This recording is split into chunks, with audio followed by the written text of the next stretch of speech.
you're getting into this industry, you have to figure out what works for you and dive into that, and then dabble in a few other areas. But if you're miserable every single day, this is not the career you want to be miserable in.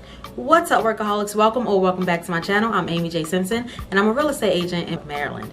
Now, I have a Q&A today for you guys because there are a lot of popular questions, and a long time ago I asked people to throw their questions at me on Instagram, and I never got around to doing a Q&A video. So in my effort to get better at my videos, I decided to go ahead and get started with the Q&A. So let's just hop right into the first question. Now, this has to be the most popular question. Everybody wants to know this. How much did you make in your first year? So first of all, I just want to throw out there, anybody who's inquiring about this because you're thinking about getting into real estate, you can make so much money in your first year. I made under $10,000 my first year. That is awful, right?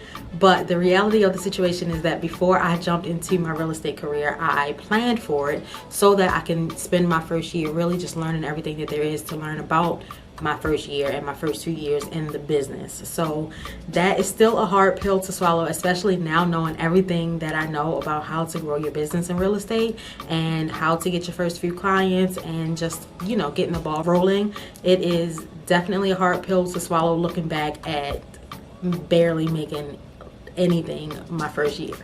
Now, I think that this is another really popular question. How much is each commission check, right? People get into real estate because they think it's a lot of money. They want to get these huge checks and sell these $1 million houses. So let's just say, I'm just going to throw some figures out there.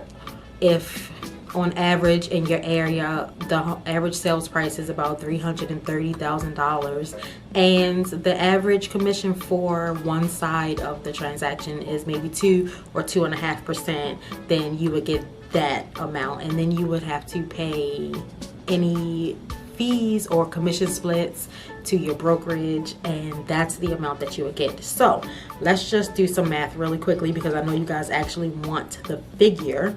So let's just say that the average sales price is $330,000 for a house, and you times that by, let's just say somebody's offering a 2.5% commission, right? Then that is $8,250, but then there are splits. So you might join a brokerage that has no splits, or you might join one that has 50% split or 70-30 split or 80-20 split or whatever it is. You would have to deduct that from that number, and then that's what you would get. But before the splits, then one check for a $330,000 house is about $8,000. So that's how that works. And there are a lot of fees to consider. So we'll talk about that in another video. Next is, how do you know what to wear? For me, it was easy because, again, I had researched wanting to get into the real estate industry, and I pretty much have just always dressed the same, which was kind of business casual. So I just took that. I already had it in my wardrobe. I wanted a few new pieces, so I went and picked out a few new blazers, pretty much just some solid color dresses, some slacks, some graphic t-shirts with a blazer, or a blouse with a blazer, some pencil skirts, some heels here and there, and of course some flats because you're going to be in and out of houses all day long. So for me, that's just how I kept it really simple. And I went to Pinterest and I looked up business casual women aesthetic, and I just, you know, got some ideas from there as well. The next question is real estate hard? Yes, it is. And even when you are the expert of all experts, there's so many things being thrown at you, so many clients you have to juggle, so many transactions you have to juggle, so many attitudes, and there are so many job descriptions with just being a real estate agent. So I'm sure you've heard somebody say that they had to play the therapist that day, or, you know, maybe a janitor one day because they had to clean up a property or something. So yes, it's difficult. It's worth it if you know that you want to be in the industry and you work your butt off and you do what you have to do and you put systems in place to run your business well, then, you know, it's worth it. But I honestly haven't met a person yet who did not say that in some way or another being in the real estate industry is a little difficult. The next question is, do you work on a team? When I got started, I was solo, and then my husband joined a couple years later, and then we joined forces. So we started our own team. So I'm on a team, but it's our team, and we are beginning to grow our team and add people to it this year going into next year. So I'm not on somebody else's team. And then following up from that, this question didn't come directly after it, but I thought I would answer it directly after that one, is should I join a team as a new real estate agent? And I'm just going to be honest with you, there are pros and cons, but what a lot of people don't think about or really talk about is when you join a team, you are putting a huge chunk of your commission to that team lead. So yes, it's worth it because you get leads, and it's worth it because you you know, are getting knowledge and you're able to work under people. But I personally know a lot of new agents who joined the team and they did not get to work under the team leader. They didn't get to shadow them. They kind of just were sat in a corner and tossed a bunch of rental leads, or maybe bought some buyer leads from Zillow or something like that, and it didn't work out for them. They ended up being miserable and then just joining another team, then another team. And then I know people who joined the team and they were rock stars. They absolutely loved it. So it's really your preference. Just remember that if you join a team, you have your commission split with the brokerage, and then you have your commission split with the team leader. So just keep that in mind. But I think that depending on the person, it may or may not be worth it. And me, I could have joined a team. I just wanted to do my own thing. I didn't get into real estate to sell a few houses. I got into it to build a real estate business. So I looked at it a little bit differently, and I didn't want to follow somebody else's lead. I just wanted to pretty much do my own thing. The next question is, which brokerage do I work at? I work at Keller Williams flagship of Maryland. Previous to coming here, I worked at Remax Experience in Pasadena, and then before that I worked at Long and Foster. That's where I started. I'm pretty happy where I'm at right now, but the brokerage conversation is a whole nother video. The next question is, why real estate?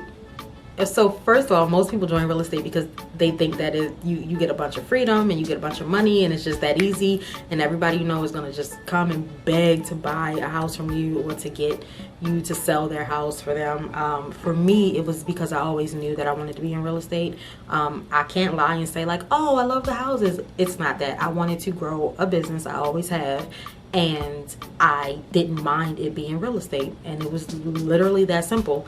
And years and years and years ago, I decided I was going to do it. So I put my life in order, and then when the day came, I just jumped into it. This question was really, really important to me because the reason I do videos and the reason I'm always on social media is to tell a story. It's the story of a mom who also literally needs to grow a business, and I will never be myself if I don't have the opportunity to do that, right? I've always been entrepreneurial. I've always dabbled in a few different things, and I knew that this is where I wanted to go. So this question is, how do you juggle being a real estate agent and a mom? And this young lady does not have any kids, but she was inquiring because she's a business professional thinking about getting in the real estate industry, and she is also thinking about starting a family. So I'm just going to be really transparent here. It's difficult, especially if you still want to be in your kids' lives, and it's important for you to do activities with them. Like, I have a son who loves having movie dates, and that's really important. And I still have to figure out at the end of a long day sometimes how to muster up the energy to do that and not sit there like I hate the entire experience of it. So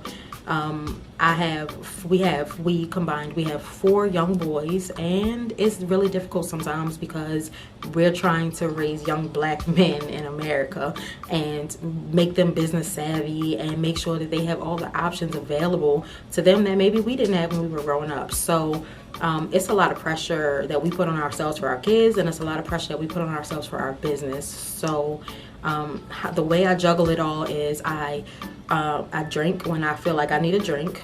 I take 3 days away and do the absolute bare minimum for my business when I need to do that, or else I will completely break down, and I have broke down a few times, I'm not even gonna lie. So I put systems in place for my house and my business, and I try my best to stick to them, because if I don't, then everything's all over the place and I'm driving myself crazy. So that's how I do it. I hope that answers that question. I don't think I will ever be able to answer that question more simply than that. All right, this one is a really good one. Is how do I lead generate? Now, and the only way you can grow a real estate business and the only way you can remain a real estate agent is to have business. You have to generate for those leads, right? So the way that I do it, well, I am not a fan of cold calling. I've said this in another video, but I do it. I will hop on the phone quick, fast, and in a hurry if I need to. But I would prefer to speak to people that I already know. I didn't have a huge sphere of people who were just eager to buy houses when I first got started. So I had to kind of help people figure out if that's what they wanted and help people figure out how to get there with their credit score and speaking to lenders and everything like that. So I preferred to speak to people that I already knew and help to groom them. And then I also took to social media and let everybody know that I was a real estate agent, and then was consistent with posting about real estate all the time. And then that generates a whole lot of leads for me and my business. I have gotten some from cold calling. I've gotten some from realtor.com. Tony does a lot of the cold calling. We do handwritten notes. It's a little bit of everything that we do, but I like to mainly focus on social media because the videos are what's more comfortable for me. And I think that when you're getting into this industry, you have to figure out what works for you and dive into that, and then dabble in a few other areas. But if you're miserable every single day, this is not the career you want to be miserable in. So you're dealing with people's money, dealing with people's livelihoods. This is not the industry where you want to be miserable every day. And I try my best to just educate people, bring value to them, and then let them know that I'm here for them. And I do that by giving information on videos. And that's how I will continue to grow my business to the next level as well. And it's what I recommend for you, because everybody's starting to do video now, but that doesn't mean that everybody's going to do it well. So if you're comfortable with doing videos in any industry that you're in, yeah, hop on there and talk about what it is that you do. Comment down below if you have any more video ideas that you would love to see. And if you have any questions about real estate, I would love to answer them for you. I'll see you guys in my next video. Bye.